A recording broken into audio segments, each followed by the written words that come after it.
Excellences, Mesdames, Messieurs, je suis très heureux de vous accueillir très rapidement dans un premier temps pour l'inauguration de cette chaire Monde francophone, AUF, Agence universitaire de la francophonie.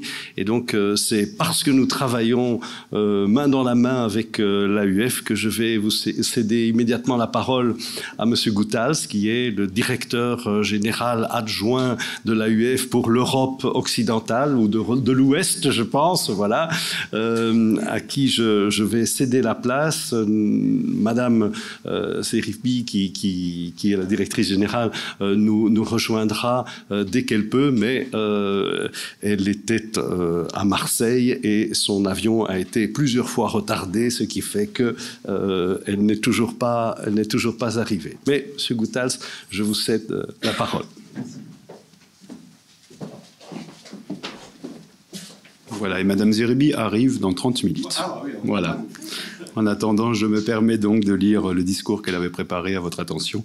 Donc, Votre Excellence, Monsieur le secrétaire perpétuel de l'Académie royale, Monsieur l'administrateur délégué du Collège Belgique, Madame la présidente du Collège Belgique, Monsieur le conseiller au cabinet du ministre-président de la Fédération Wallonie-Bruxelles, Madame la professeure Ella Wardy, voilà. Chers collègues, chères étudiantes, chers étudiants, c'est un plaisir d'être ici avec vous aujourd'hui afin de marquer ensemble le début de ce cycle, de ce cours conférence autour de l'histoire de l'islam.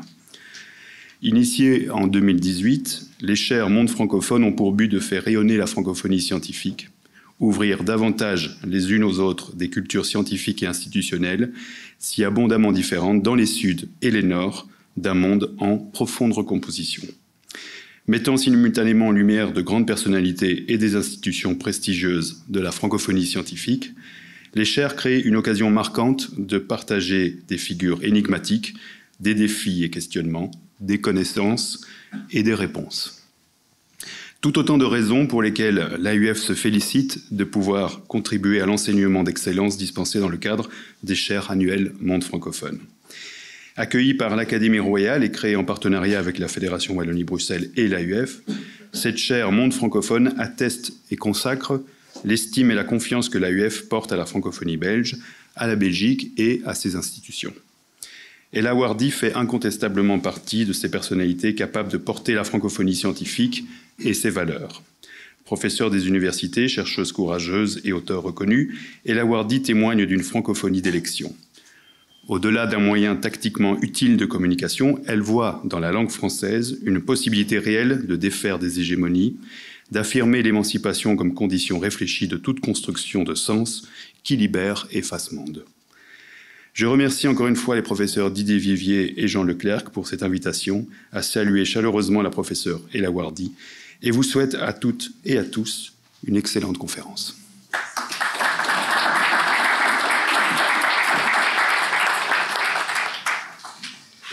Et il me revient de vous présenter, rassurez-vous, relativement brièvement, parce que ce qui est important, c'est de l'écouter, la professeure Ella Wardy.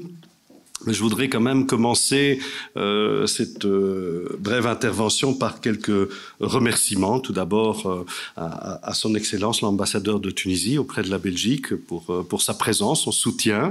Je trouve que c'est extrêmement important que derrière cette invitation, il y ait aussi la reconnaissance de la population qui constitue la terre d'origine de notre collègue Ella Wardy. Je voudrais remercier cette fois in absentia le recteur de l'AUF, Slim Kalbous, et qui est évidemment à la tête de l'institution, mais remercier également, je dirais, la généalogie des recteurs de l'AUF, Jean-Paul de Godemar, qui était son prédécesseur et avec lequel nous avons construit cette chaire Monde francophone.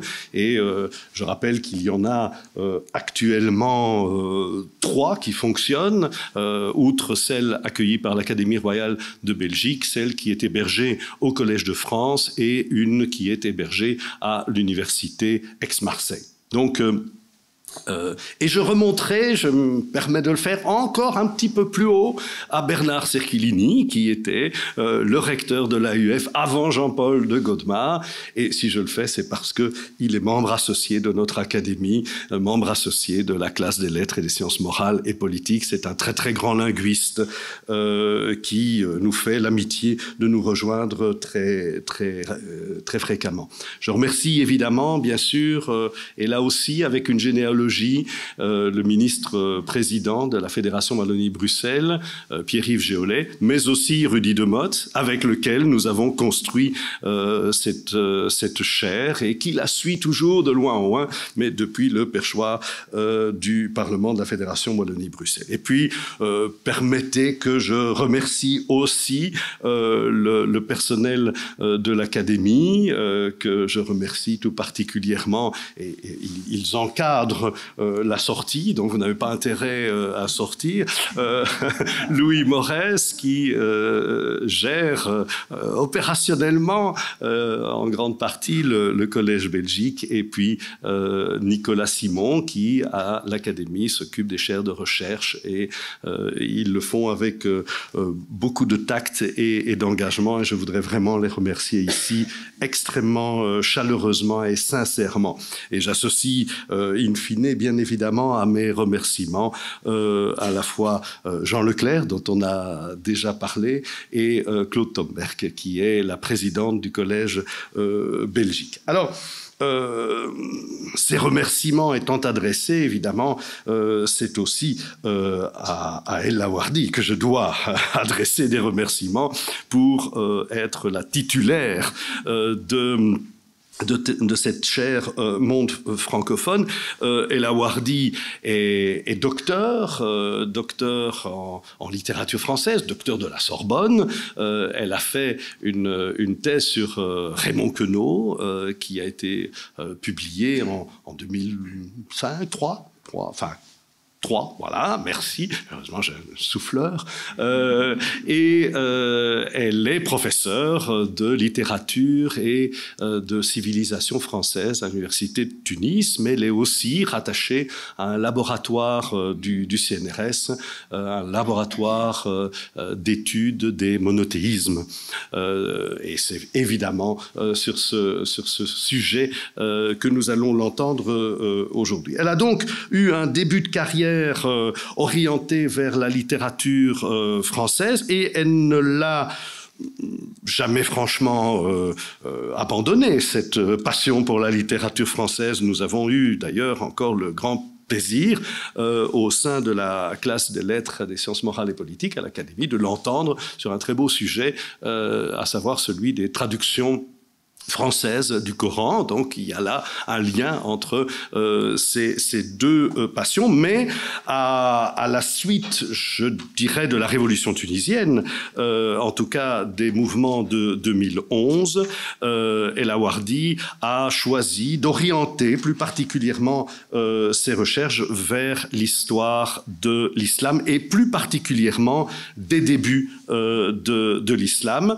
en publiant un premier livre qui est peut-être le plus proche d'une certaine manière de la conférence d'aujourd'hui, Les derniers jours de Muhammad, chez Albin Michel, comme d'ailleurs l'ensemble de sa production, 2016, un livre qui a connu un énorme succès de librairie, qui a, et c'est lié, connu également la censure dans certains pays, et ceci justifie le qualificatif de courageux qu'utilisait il y a un instant M. Goutaz, parce que, évidemment, on le voit là, le rôle de l'intellectuel, une fois qu'il touche à des perceptions, évidemment, est un rôle qui peut conduire à un certain danger, et je pense qu'il faut ici, précisément, dans notre académie, le souligner, surtout en ces temps où, quelque part,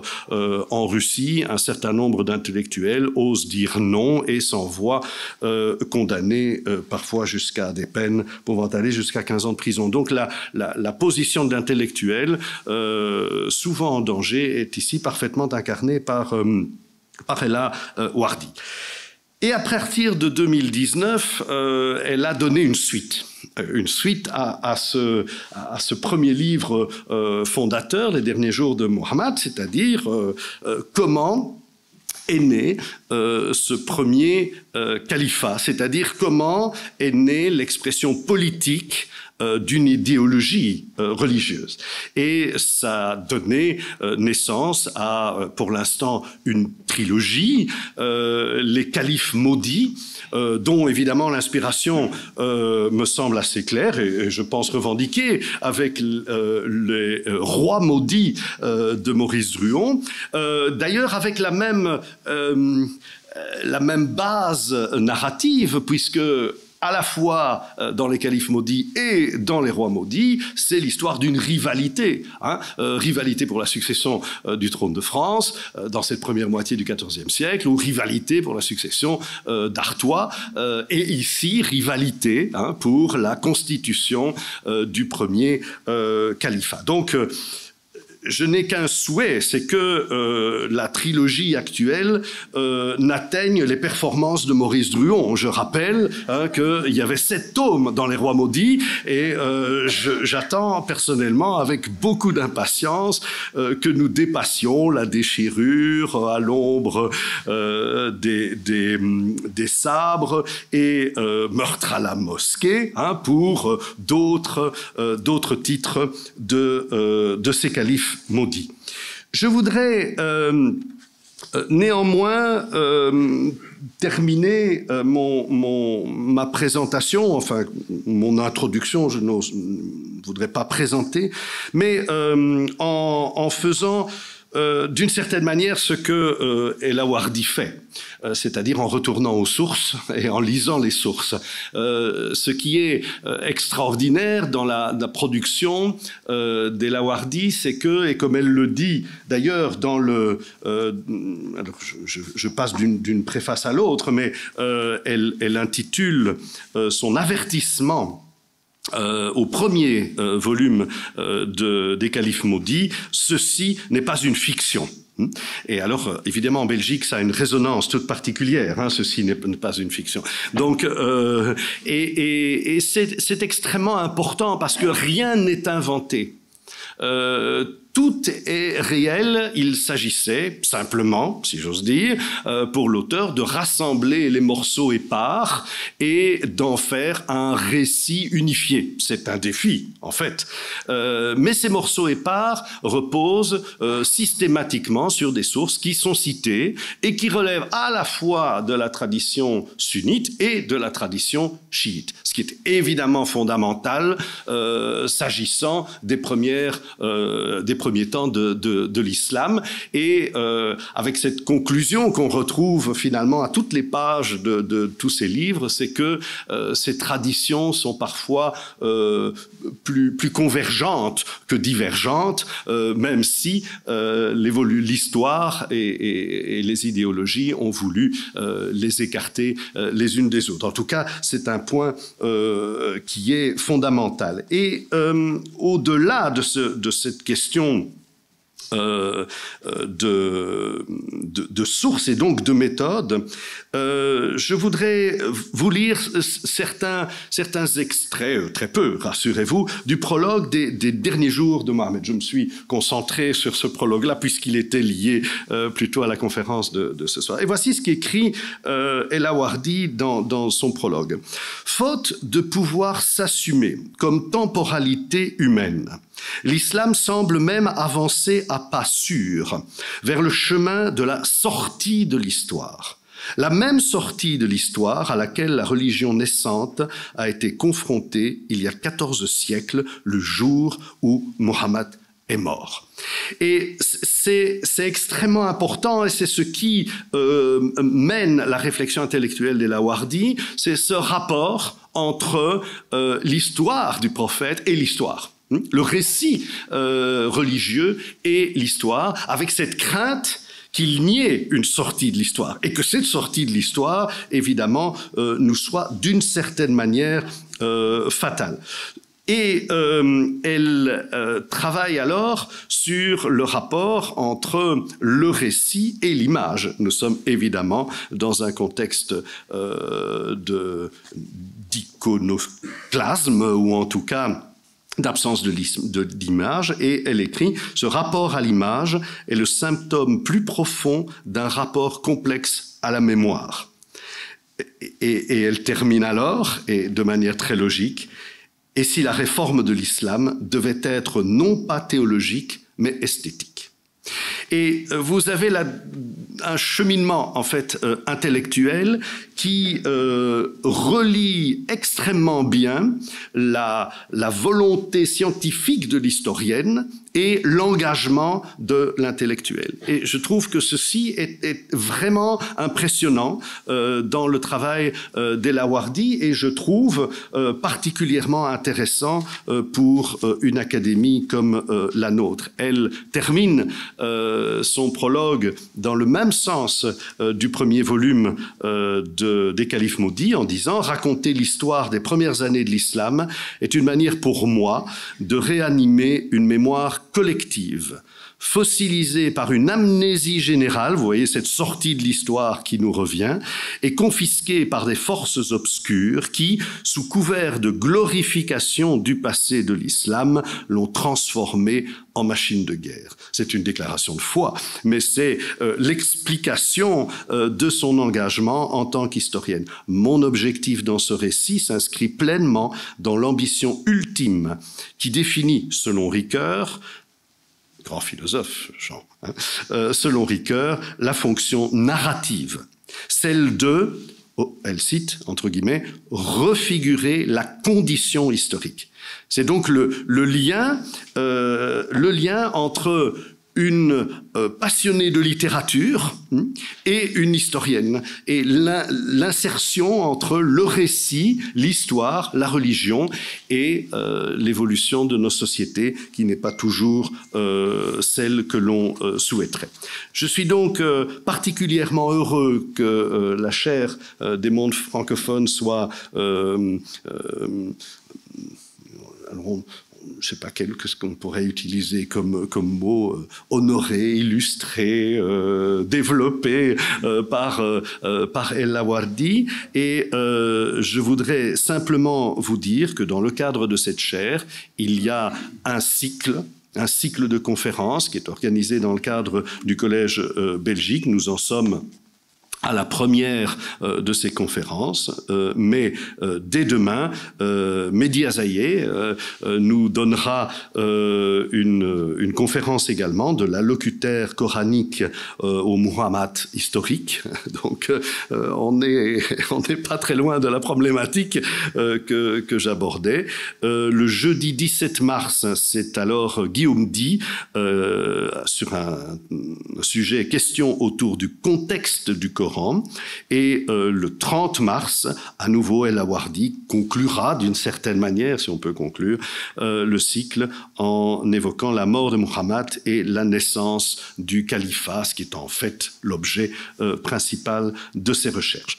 Voilà, je lui cède immédiatement la parole. Vous m'excuserez si j'ai été trop long, mais si je l'ai été, c'est par enthousiasme et il paraît que ça pardonne.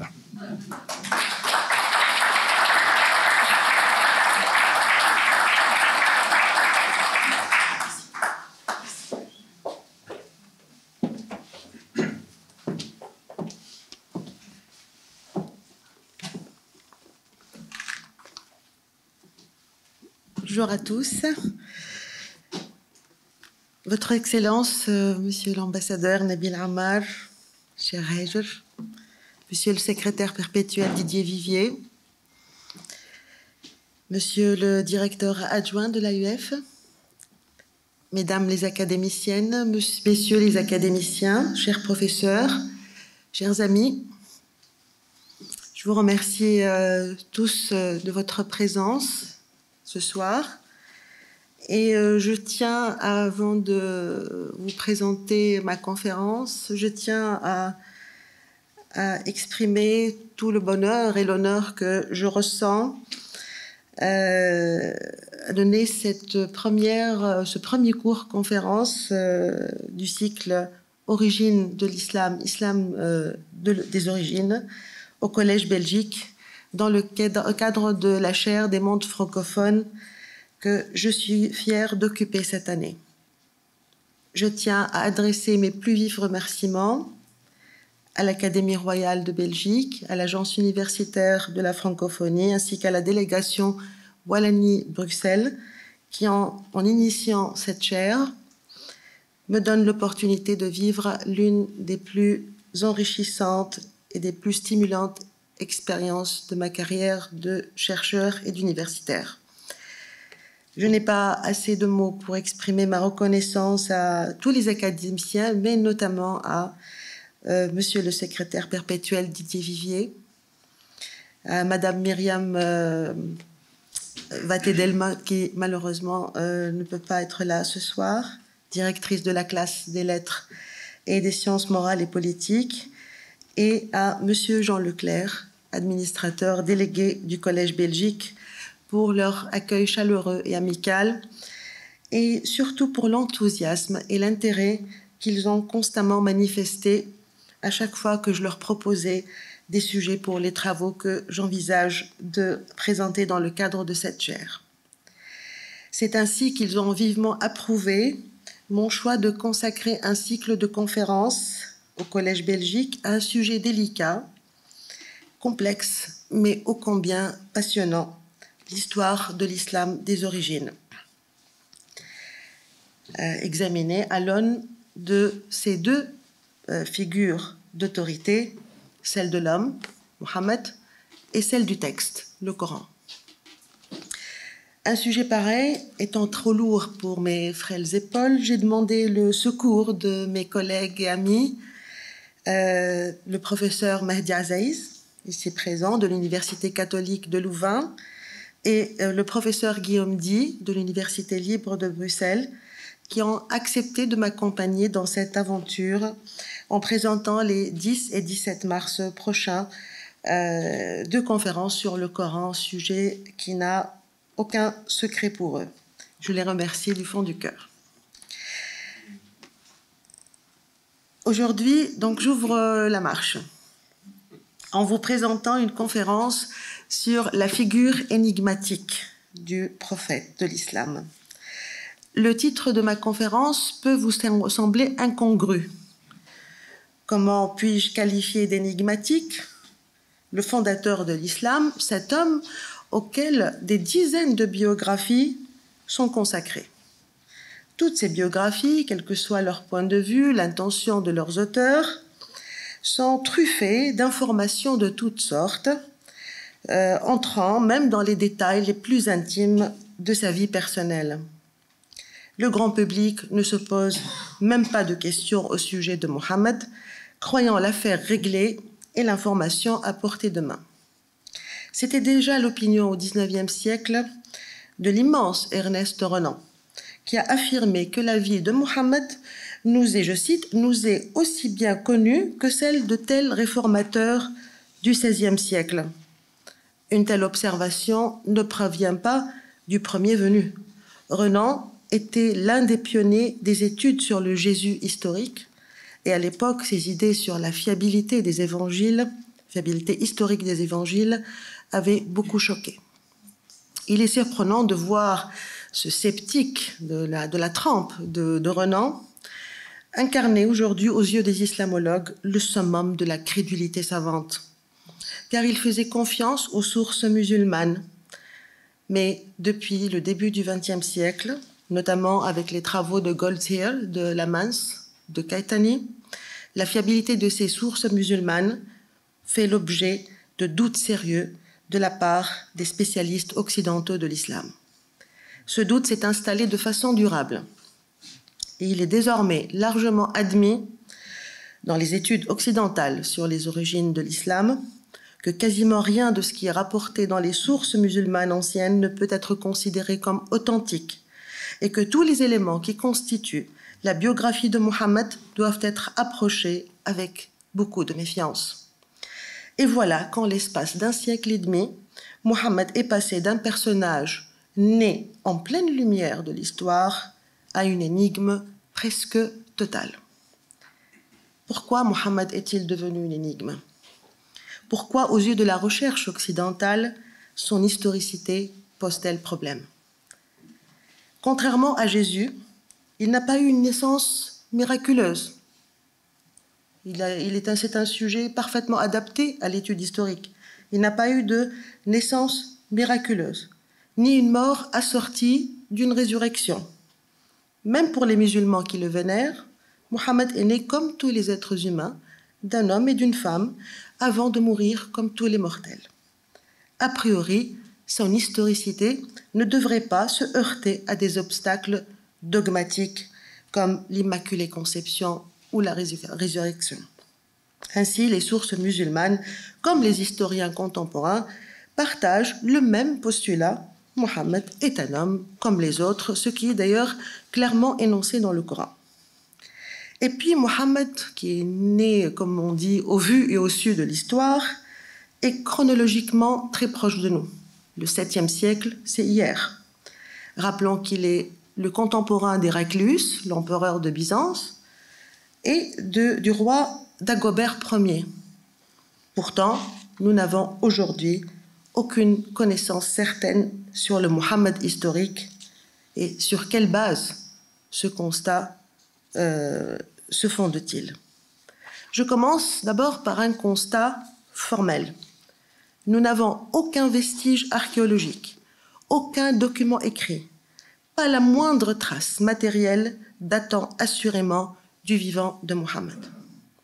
Même sa tombe qu'on voit à Médine aujourd'hui a été édifiée au début du 8e siècle, soit plus d'un siècle et demi après sa mort. L'islam est une religion dont nous ne possédons aucune trace concrète contemporaine de son avènement. Pourtant, la tradition musulmane nous dit par exemple que la révélation des versets du Coran a été consignée par les propres secrétaires ou scribes de Mohammed sur des supports de fortune. Pour des raisons incompréhensibles, aucun de ces fragments n'a été conservé. On aurait dû trouver quelques traces matérielles dans les deux villes où le prophète aurait vécu, la Mecque et Médine. Je vais employer le conditionnel à partir de maintenant,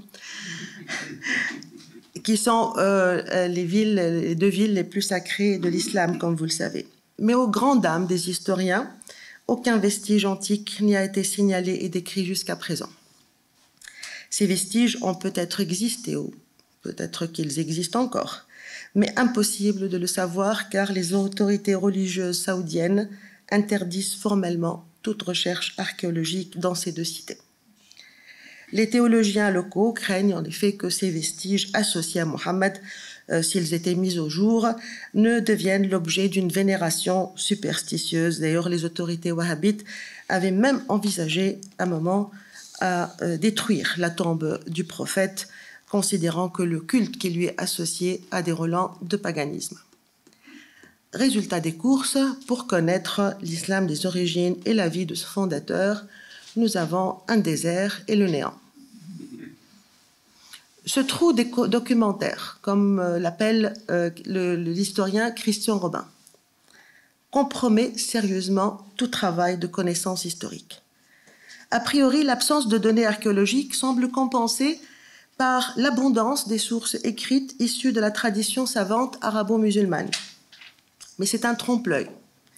Comme le constatent tous les islamologues, ces sources ont été rédigées à une date très tardive, 2 siècles au moins après les événements qu'ils relatent, et dans des lieux extérieurs de l'Arabie par des savants qui en général sont d'Iran, d'Irak ou de Syrie, qui n'ont aucune familiarité avec ce pays. Le fait qu'il n'y ait pas la moindre description de la vie de Mohammed datant du 1er siècle de l'islam est particulièrement troublant. Par-dessus tout, la consignation de ces sources musulmanes est assortie d'un défaut majeur. Elles ont été composées, remaniées et même manipulées, soit dans un but apologétique, soit pour servir des intérêts particuliers. En fait, la consignation de cette tradition islamique a eu lieu dans le contexte de tensions politiques, voire de guerres civiles qui déchiraient la communauté musulmane. Si on prend par exemple les collections canoniques de hadith, les dits du prophète, rédigés essentiellement sous le règne des Abbassides autour du IXe siècle, il est connu depuis longtemps que ces textes sont en grande partie apocryphes. Ce constat n'a pas été seulement fait par des savants occidentaux comme Goldziher, mais par les savants de l'islam classique eux-mêmes, qui s'accordaient pour en déclarer comme suspecte la grande majorité. Al-Bukhari, le célèbre Bukhari, par exemple, qui est la plus importante autorité en matière de collection de hadith, aurait examiné 600 000 traditions dans les chaînes de transmission qu'on appelle Isnad remontées à Mohammed, puis il en aurait rejeté plus de 593 000, les considérant comme des fabrications tardives. Dans cette tradition musulmane, hormis les hadiths, l'une des sources les plus utilisées pour se renseigner sur la vie du prophète est la sira, ou biographie traditionnelle. La première sira a été compilée par Ibn Ishaq au milieu du 8e siècle, soit quelques 120 ans après la mort de Mohammed. Et même cette biographie tardive ne nous est pas parvenue. Son contenu ne nous est connu que par des recensions plus tardives et remaniées, dont la plus importante, datant du 9e siècle, est Sirat al-Rasoul, conduite du prophète d'Ibn Hisham. Ce dernier reconnaît lui-même, après avoir abrégé et modifié l'œuvre d'Ibn Ishaq, notamment en supprimant tous les détails qui n'étaient pas favorables au prophète. Malgré cela, la sira d'Ibn Hisham, jusqu'à nos jours, constitue pour les musulmans la version canonique et officielle de la biographie, je devrais dire de la géographie du prophète. Qu'avons-nous donc pour une biographie de Mohammed ? Et par là même pour une connaissance des débuts de l'islam. Il ne reste que le Coran, qui est sans doute, du moins jusqu'à présent, l'unique porte d'entrée dans le premier siècle de l'islam. Même les chercheurs les plus sceptiques admettent que le Coran, ou au moins une partie du Coran, est sans doute daté de l'époque de Mohammed ou d'une période proche. Mais on sait que la Vulgate coranique que nous avons aujourd'hui a été elle-même fixée tardivement, au terme d'un long processus qui a connu des aléas et des péripéties sur lesquels je ne vais pas m'appesantir aujourd'hui. Mes deux collègues s'acquitteront de cette lourde tâche. Je leur jette cette patate chaude. Et quand bien même on mettrait de côté ce problème majeur lié à la collecte et à la conservation problématique du Coran, ce texte est une source d'une pertinence limitée pour reconstituer la vie de Mohammed, car, comme le disent les chercheurs, c'est un texte profondément anhistorique, l'expression est de Fred Donner, ou encore un texte sans contexte, comme l'affirme Francis Peters. Par ailleurs, il est pauvre en données biographiques de Mohammed, dont le nom n'est cité que 4 fois. Certes, le Coran suppose la présence d'un allocuteur anonyme, mais est-ce nécessairement Mohammed ? Mon collègue Mahdi Aziz en parlera demain dans sa conférence. Michael Cook a affirmé qu'en ne se fondant que sur le Coran, on pourrait, je le cite, probablement déduire que le protagoniste du Coran est Mohammed, qu'il a vécu en Arabie occidentale, qu'il en voulait amèrement à ses contemporains qui récusaient ses prétentions à la prophétie. Mais on ne pourrait pas dire que le sanctuaire se trouvait à la Mecque, ni que Mohammed lui-même venait de là, et on ne pourrait que supposer qu'il s'était établi à Yathrib, c'est-à-dire Médine. D'ailleurs, beaucoup pensent que cette affirmation de Michael Cook est déjà trop optimiste. Car même les événements de la vie de Mohammed auxquels le Coran est censé se référer sont éclairés par des sources extérieures à l'islam, au Coran, pardon, c'est-à-dire la tradition musulmane elle-même écrite tardivement. Et là encore, on se heurte à un mur. Ces récits extra-coraniques se réfèrent-ils à des événements qui ont eu vraiment lieu? En somme, toute la tradition musulmane est un grand édifice textuel tardif, tendancieux, suspect, où les légendes pieuses se mêlent à des données en apparence historiques mais invérifiables. En réalité, l'objectif de la tradition musulmane n'était pas l'établissement d'une vérité historique au sens contemporain du terme, Les ouvrages de la tradition sont sous-tendus par des intentions religieuses visant à fonder une histoire sacralisée. Leur but est de célébrer le temps des origines et d'apporter des réponses aux musulmans de leur temps, les musulmans du IIe siècle de l'Hégire. Ceci les rend nécessairement peu fiables et compromet tous les efforts de reconstruction de la figure historique de Mohammed. Cette impasse a créé un grand malaise et des tiraillements dans les milieux de la recherche occidentale sur les débuts de l'islam. Certains ont été amenés à faire des constats désespérés et à affirmer, à l'instar de Jacqueline Chebbi, que la biographie du prophète est tout simplement impossible. En revanche, de célèbres biographes occidentaux comme Montgomery Watt ou Maxime Rodinson pensent qu'on peut trouver dans la tradition musulmane un noyau de vérité historique grâce à un bon tamisage. Mais reste le problème méthodologique, le casse-tête majeur, comment démêler le vrai du faux. Ainsi, à chaque fois qu'on tente d'écrire sur la vie du prophète, on est confronté à un dilemme, clairement résumé par l'islamologue Harald Motzki. On ne peut pas écrire une biographie de Mohammed sans être accusé de faire un usage non critique des sources. En même temps, dès qu'on commence un travail critique de ces sources, il devient impossible d'écrire une seule ligne dans les biographies de Mohammed. Et j'ajouterai que quand bien même on écrirait une telle biographie en se fondant sur le Coran et les traditions musulmanes, on s'aperçoit que ces sources n'éclairent pas du tout Mohammed, mais contribuent à épaissir le brouillard qui l'entoure. Car malgré l'abondance des informations qu'ils contiennent, les livres de la tradition se caractérisent par un grand flottement. Ils sont truffés d'approximations, d'incertitudes, de contradictions et de maillons manquants.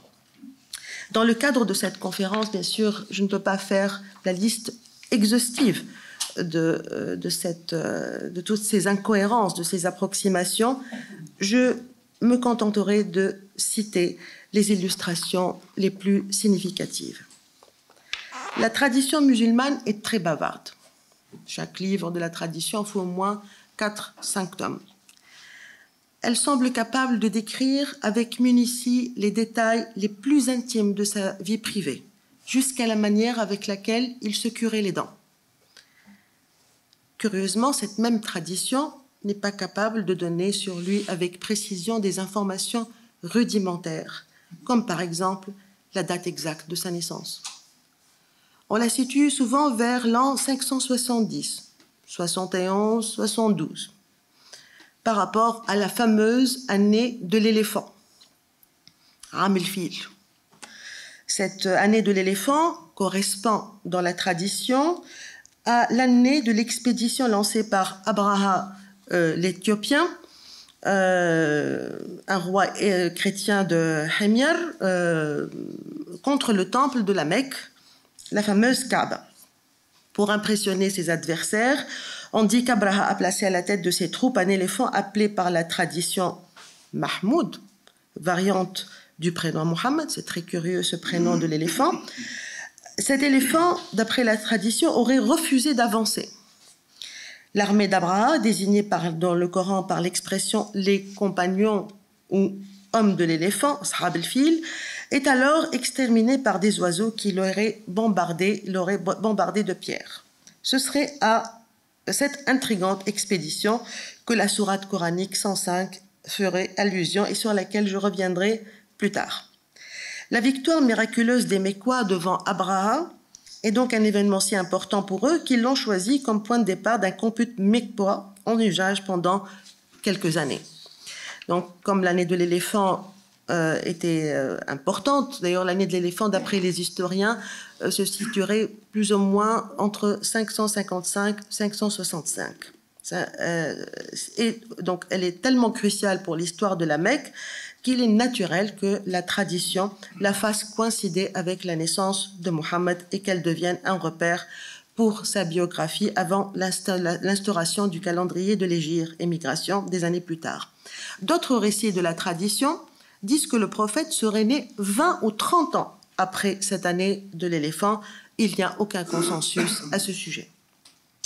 La date de naissance de Mohammed est si incertaine que, d'après les sources de la tradition musulmane, Ses compagnons étaient eux-mêmes incapables de déterminer cette date, si bien que quand il a institué le nouveau calendrier musulman, Omar, le deuxième calife, a dû choisir un repère moins incertain, l'émigration à Médine, Hijra, dont tout le monde avait un souvenir précis. D'une manière générale, on constate dans les sources de la tradition un brouillage chronologique généralisé dans lequel la marge d'erreur est parfois de 10 ans au moins, ce qui donne parfois lieu à des invraisemblances, ce que Henri Lamince d'ailleurs a montré quand il a étudié la date de naissance de Mohammed et l'âge de sa fille Fatima.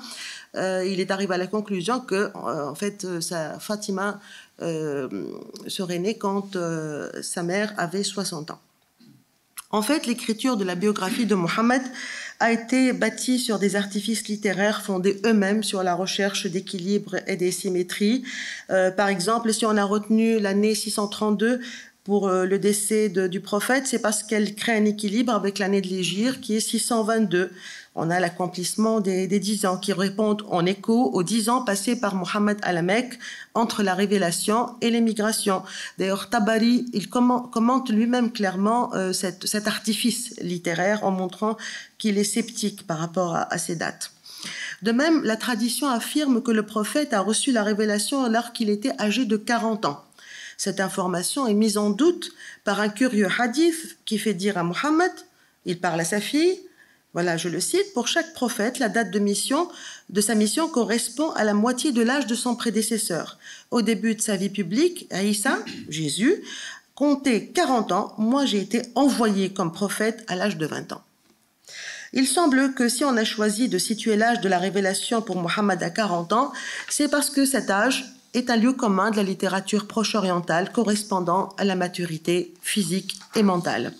Tout porte à croire que l'imprécision chronologique dans la biographie de Mohammed est due au fait qu'elle obéit à des considérations plutôt symboliques que historiques.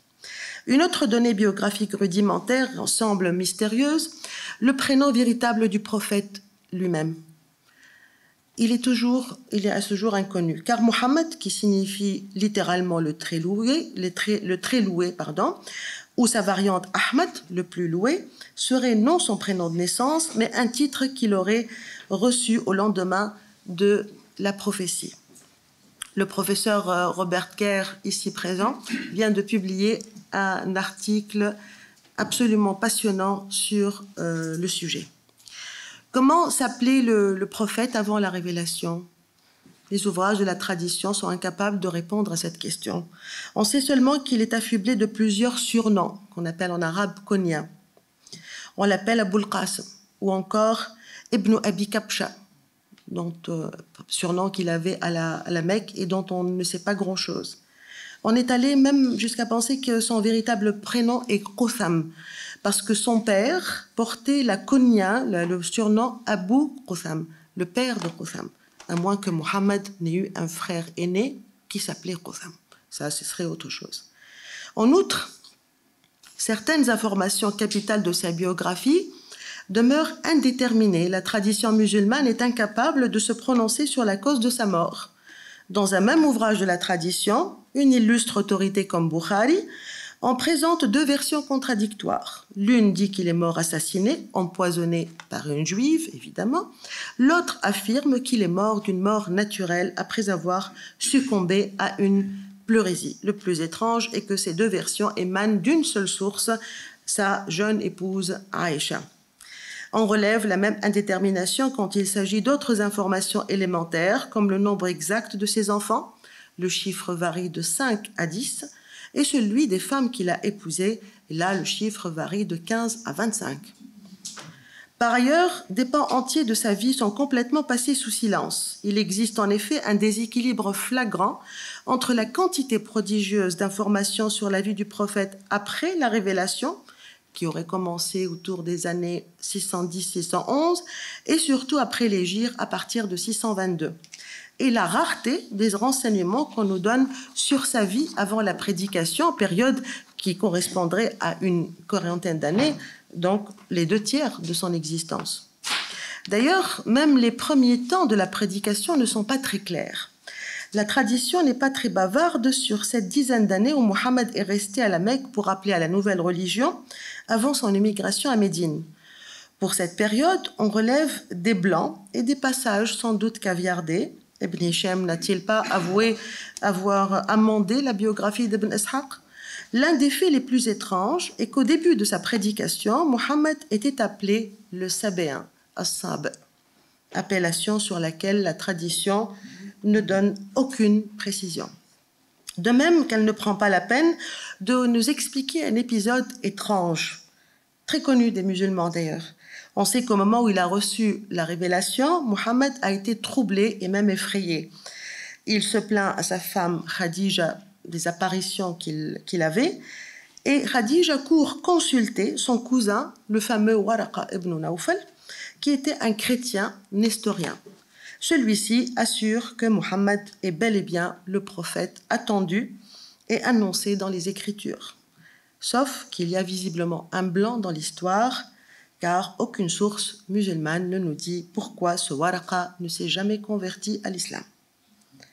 En fait, ce Waraqa fait partie de ces personnages fantomatiques dont l'évocation dans les sources de la tradition est elliptique et troublante.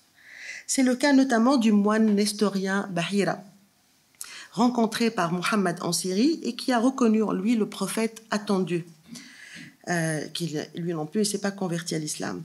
Un récit surprenant de la tradition affirme que Khadija, la première femme de Mohammed, elle-même était en contact avec ce moine qui lui aurait ordonné d'épouser Mohammed 20 ans plus tôt.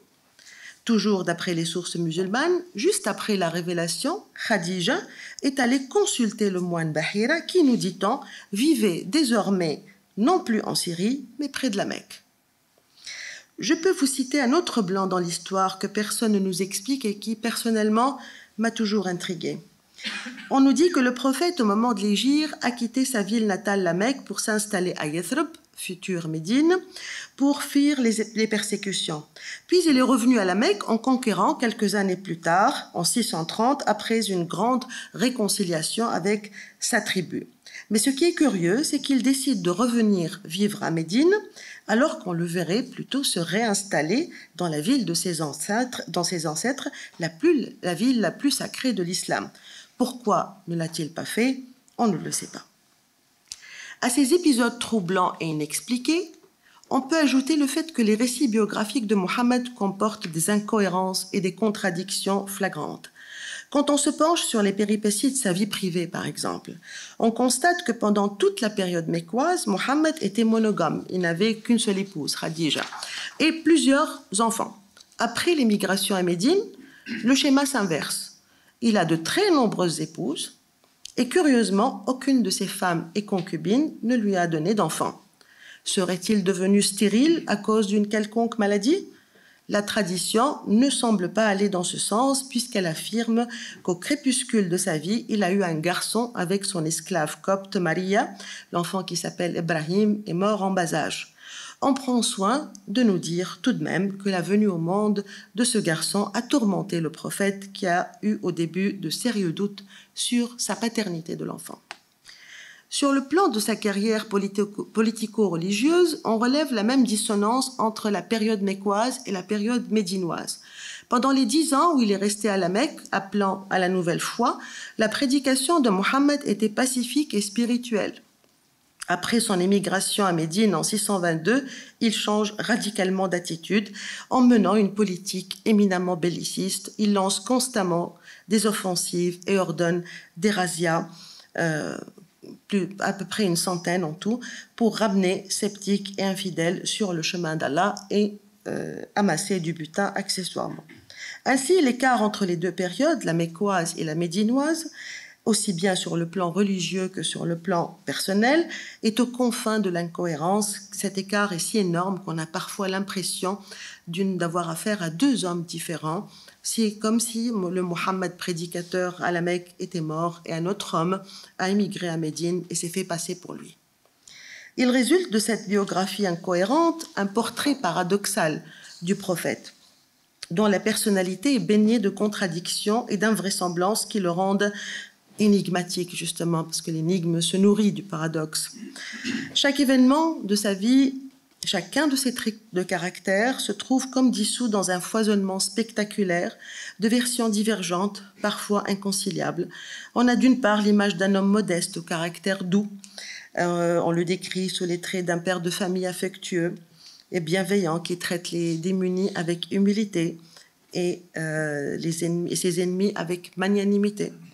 D'autre part, on découvre dans les mêmes livres l'image d'un homme cruel qui commandite les actes de brigandage et les massacres, qui se montre impitoyable, comme lorsqu'il a ordonné la décapitation du poète Ka'b ibn al-Ashraf, qui s'est moqué de lui dans des vers satiriques.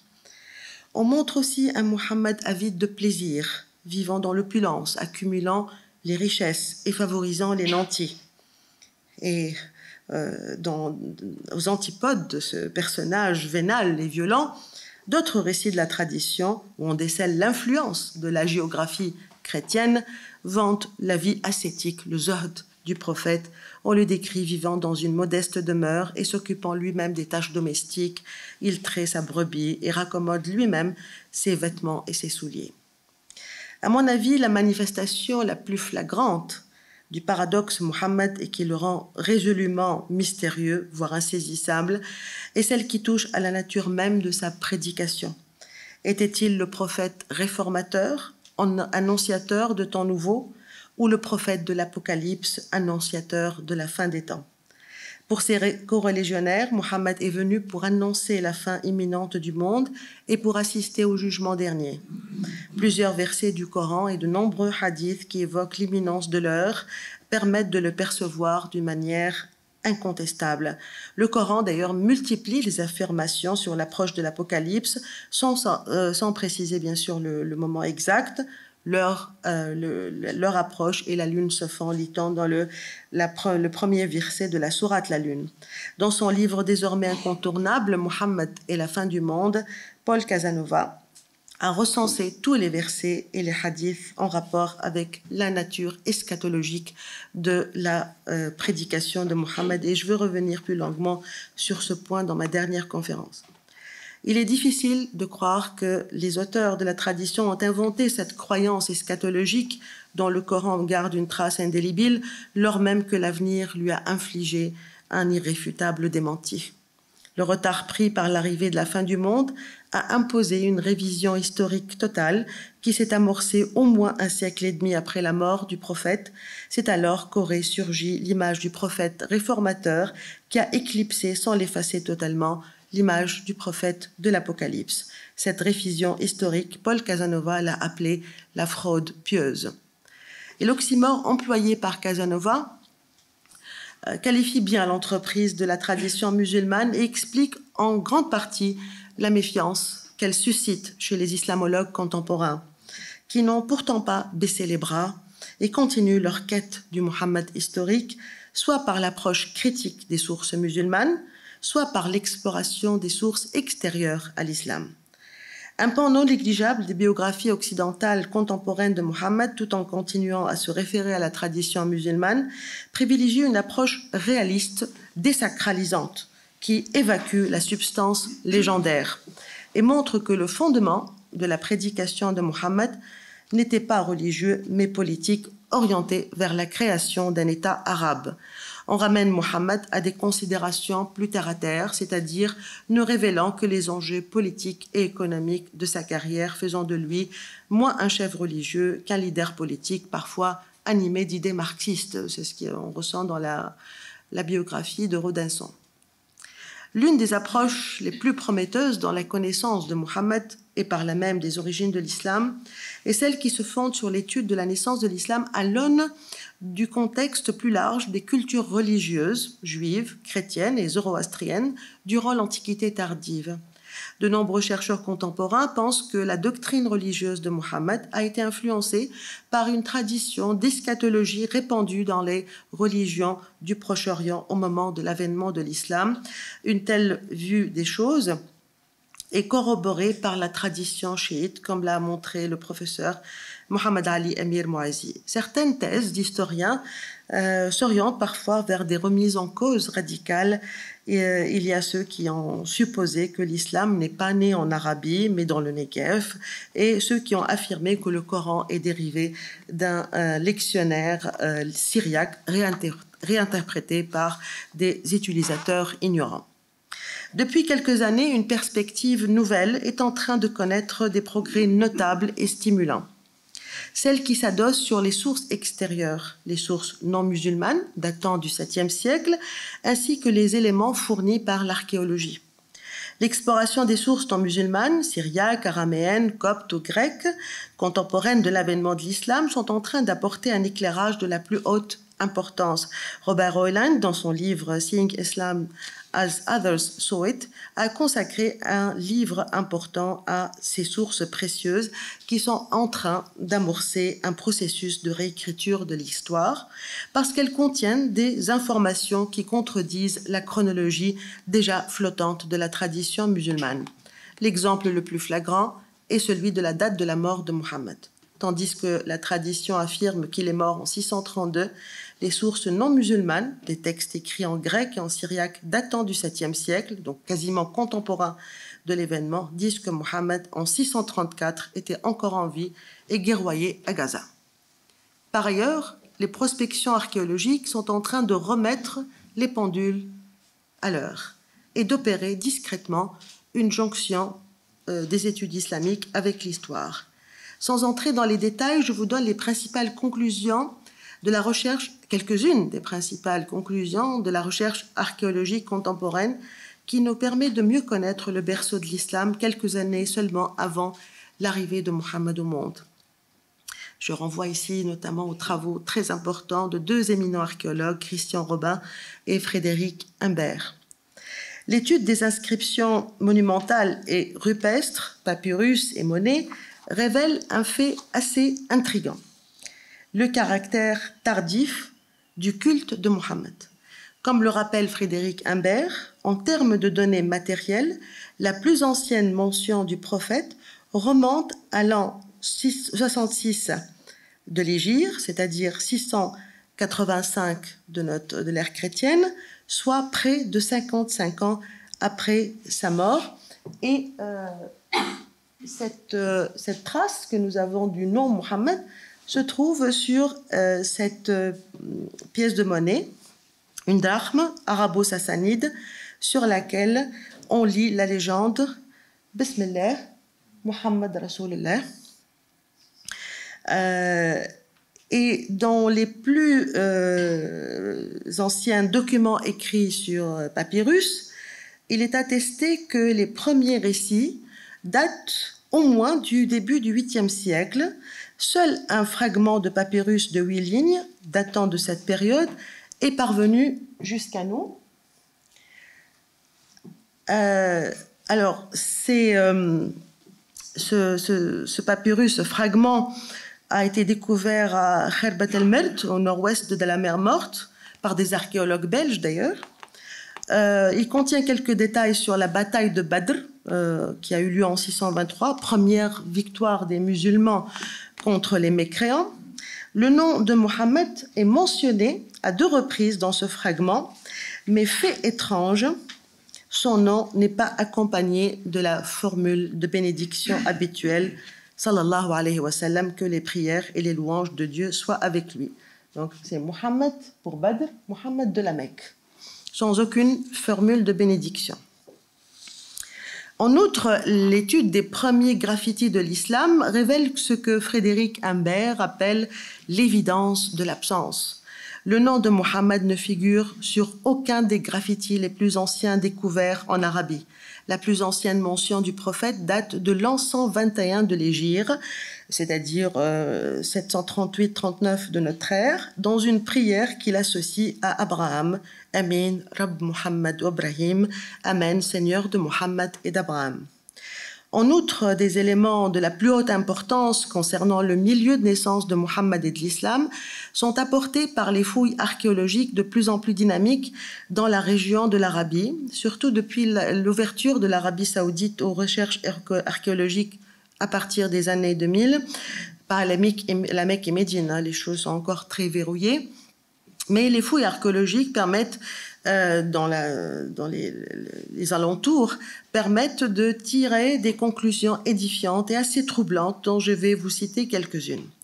Premièrement, la tradition musulmane présente la société dans laquelle Mohammed est né comme une société ignorante, isolée, anarchique et païenne, pour mieux souligner les bienfaits de l'islam qui finit par faire accéder cette société à la puissance, la richesse et le savoir. Les découvertes archéologiques prouvent le contraire. L'Arabie pré-islamique était civilisée et avait des liens économiques et culturels avec l'Orient méditerranéen. Ces liens, je cite Christian Robin, ces liens étaient si étroits et si intenses qu'on peut parler du même monde. Les sources musulmanes ultérieures, à tendance apologétique, se sont évertuées à donner de la Mecque une image caricaturale et à qualifier la période péri-islamique de jahiliya, mot péjoratif construit sur l'idée d'ignorance pour la stigmatiser et valoriser l'avènement de l'islam. Deuxièmement, les inscriptions épigraphiques découvertes en Arabie montrent que les deux termes les plus fréquemment utilisés en islam pour désigner Dieu, en l'occurrence Allah et Ar-Rahman, miséricordieux, sont les noms de divinités déjà connus dans la péninsule arabique avant l'islam. Le théonyme Ar-Rahman, d'origine araméenne, est attesté en Arabie depuis le 5e siècle et désigne une divinité familière connue dans le croissant fertile et fréquemment citée dans le Talmud de Babylone. Robert, je pense que tu en parles dans ton article. Étonnamment, cette information trouve un écho dans les sources musulmanes elles-mêmes qui disent qu'à l'époque de Mohammed, Ar-Rahman était le nom du dieu de ses rivaux, Moussaïlima et El-Aswad, qu'on surnomme les faux prophètes. Quant au terme d'Allah, l'épigraphie atteste qu'il a existé un dieu nommé Allah, vers les débuts de l'ère chrétienne et qu'il était vénéré dans le nord du Hijaz et le sud du Levant aussi. Christian Robin a même prouvé qu'au VIe siècle, les chrétiens arabes de la région de Najran, au sud de l'Arabie saoudite actuelle, appelaient Dieu Allah et que le prénom Abdallah, serviteur d'Allah, était un anthroponyme très fréquent. Cela nous interpelle d'autant plus que le père de Mohammed s'appelait Abdallah. Troisièmement, l'archéologie permet de faire un autre constat sans appel. L'Arabie, à la veille de l'islam, n'était pas polythéiste.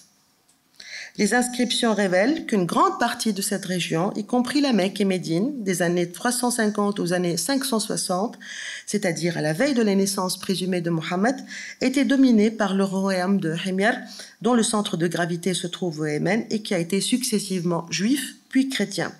Ces indices et d'autres encore ouvrent la voie à de nouvelles hypothèses qui s'éloignent résolument du récit traditionnel. La première, vraiment hardie, consisterait à dire que la carrière de Mohammed ne s'est pas déroulée en Arabie occidentale mais ailleurs. La deuxième hypothèse, plus probable, est qu'au même titre que le reste de la péninsule arabique, le Hijaz, la région où se trouvent la Mecque et Médine, à l'époque de Mohammed, était influencé par la culture chrétienne. Mais on ne sait pas à quel point cette culture y a pénétré. Il est fort probable que dans le Hijaz, on ait conservé des pratiques polythéistes tout en restant ouvert aux influences chrétiennes venues de la domination himyarite ou de l'action de quelques moines et missionnaires venus l'évangéliser. Si le récit traditionnel a effacé cette présence importante du christianisme, c'est pour souligner l'absolue nouveauté de la prédication monothéiste de Mohammed.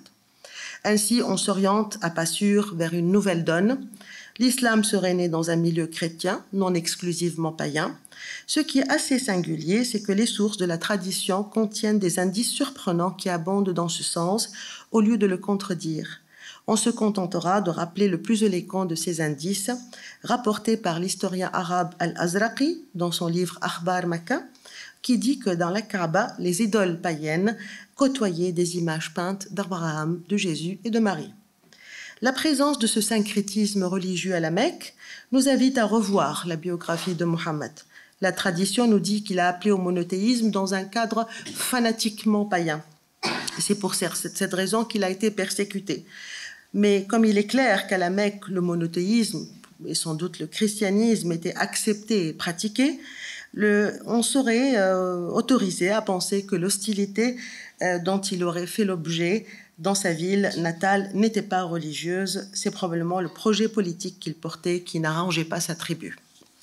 Le Coran lui-même fournit des éléments de taille qui ruinent l'hypothèse de la naissance de l'islam dans un milieu païen.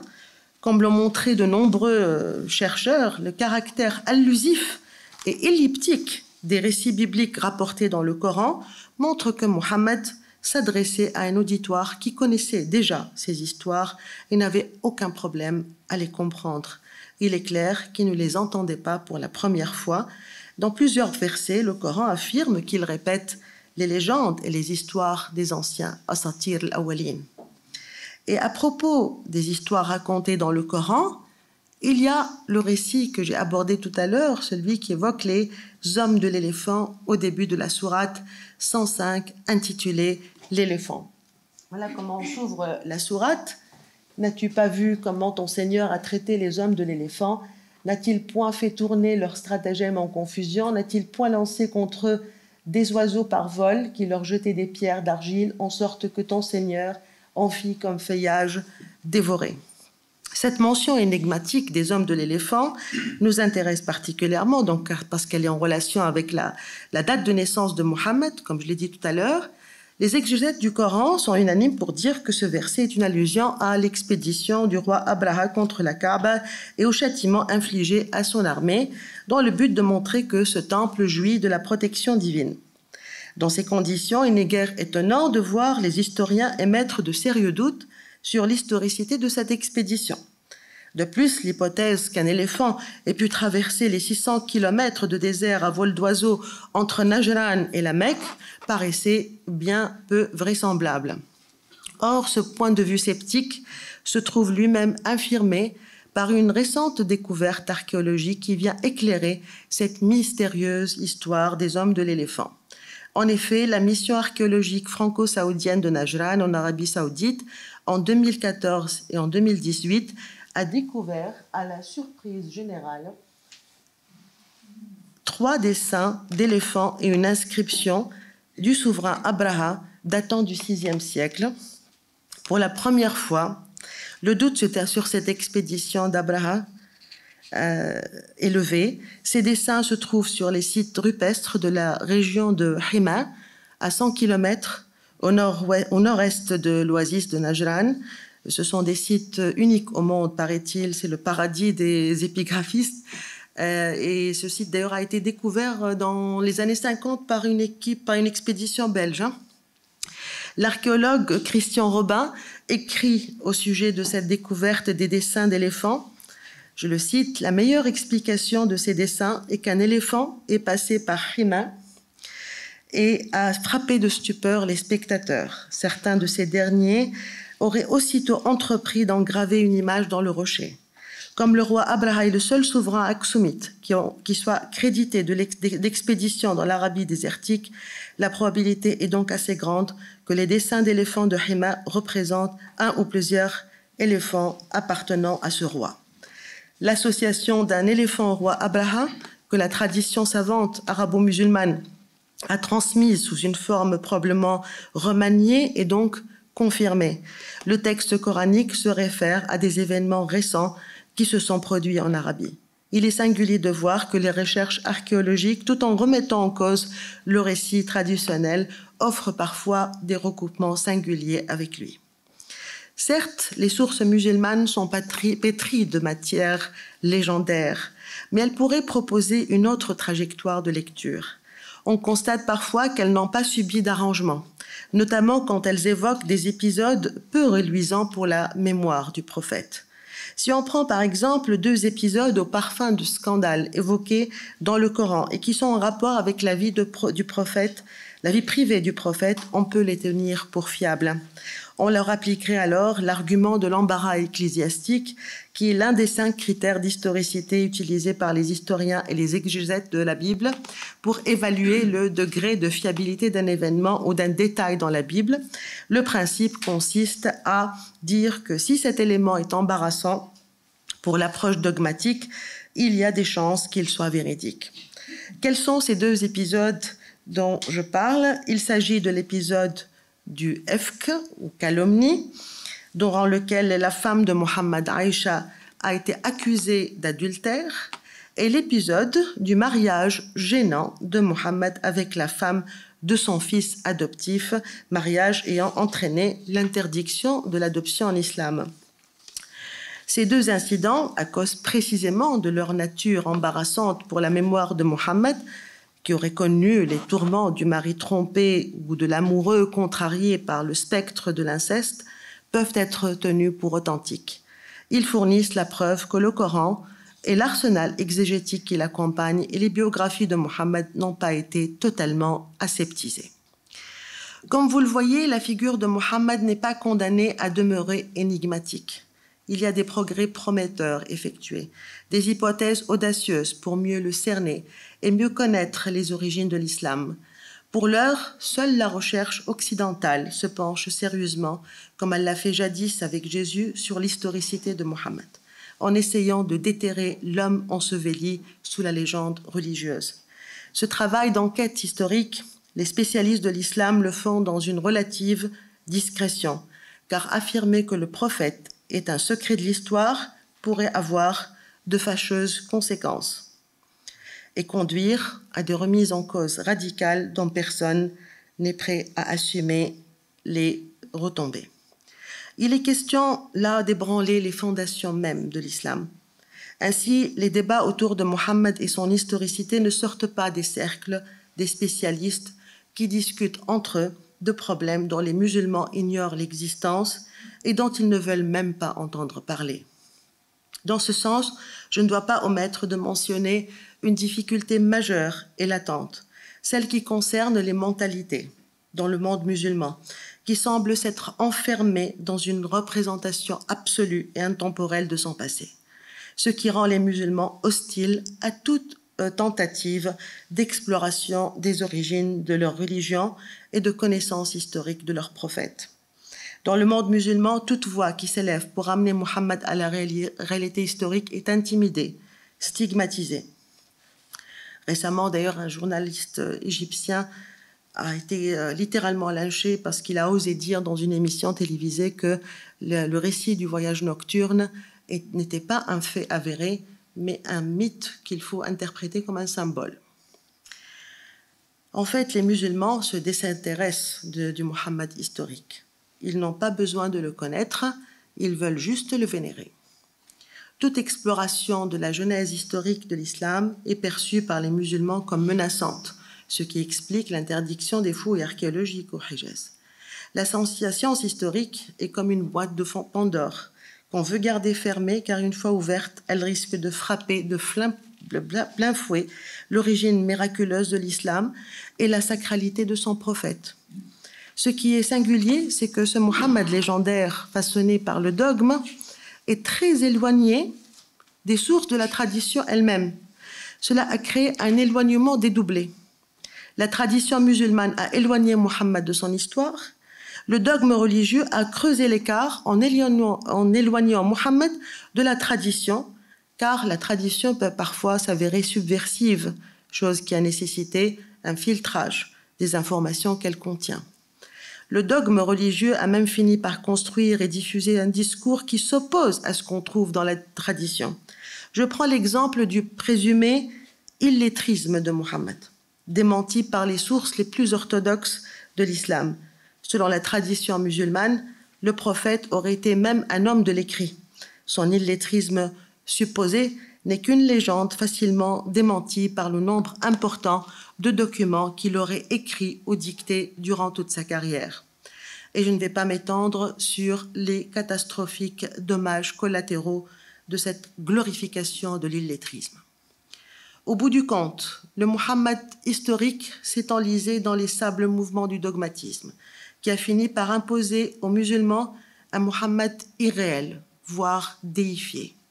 Tout se passe comme s'il y avait une volonté délibérée d'entretenir le mystère autour de lui, de le confisquer en le coupant de l'histoire, de le désincarner pour qu'il demeure un mythe, une abstraction.